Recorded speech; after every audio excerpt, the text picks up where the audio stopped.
LD is go for launch.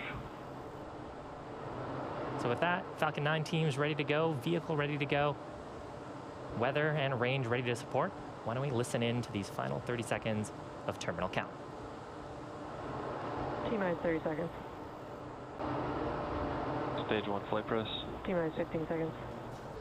10, 9, 8, 7, 6, 5, 4, 3, 2, 1, 0. Ignition. Liftoff.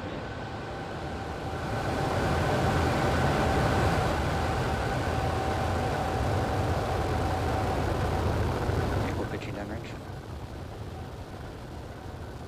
Stage 1 propulsion is nominal.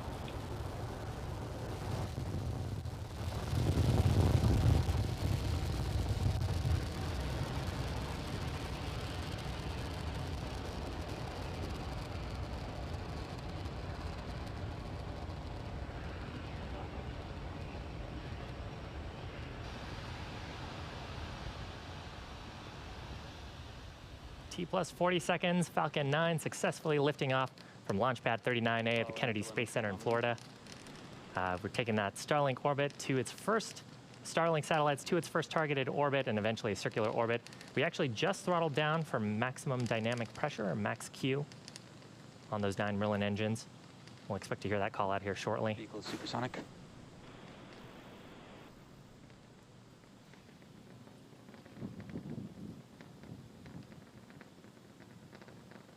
Max Q. So call out there for having gone through the point of maximum aerodynamic pressure. That's when the loads on the vehicle are the highest from the combination of our velocity, but increasing while the density of the atmosphere decreases. Now, coming up in just about a minute, we will have 3 events happening back to back. First will be main engine cutoff, or MECO. That's where we'll shut down those 9 Merlin engines. You can see the plume expanding from them on the back of the rocket here. MECO. Stage separation confirmed.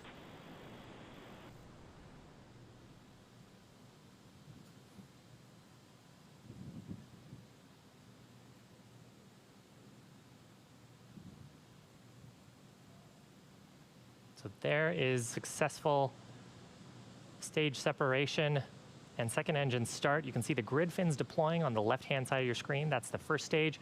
On the right-hand side of your screen is the Merlin vacuum engine starting to glow brightly with the heat of that combustion reaction.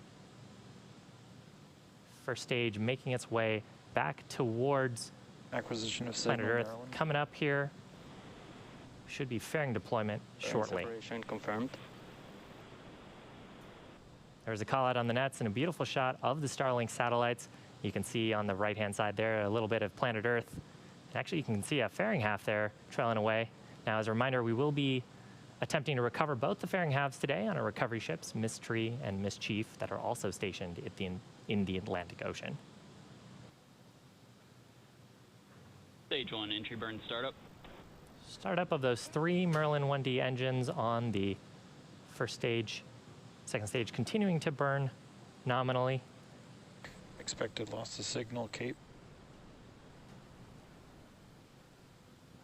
Stage 1 entry burn shut down.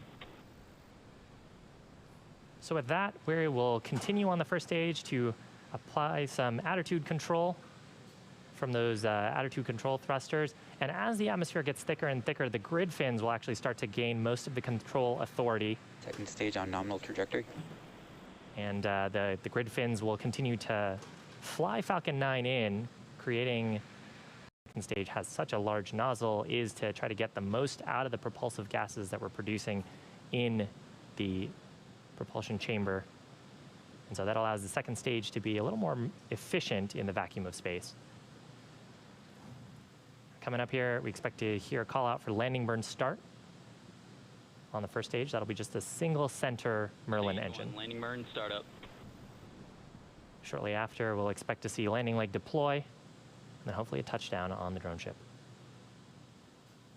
Terminal guidance.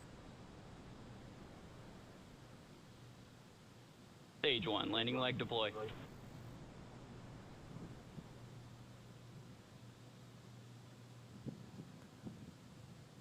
Looks like Stage one right landing confirmed. in the center. That marks 61 successful recoveries.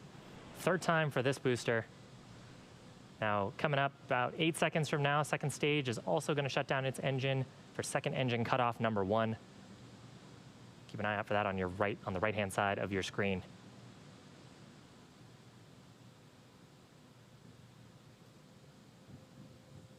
Seco 1. And successful shutdown of the Merlin vacuum engine. Navigation officers will be assessing whether we have ended up in the right orbit.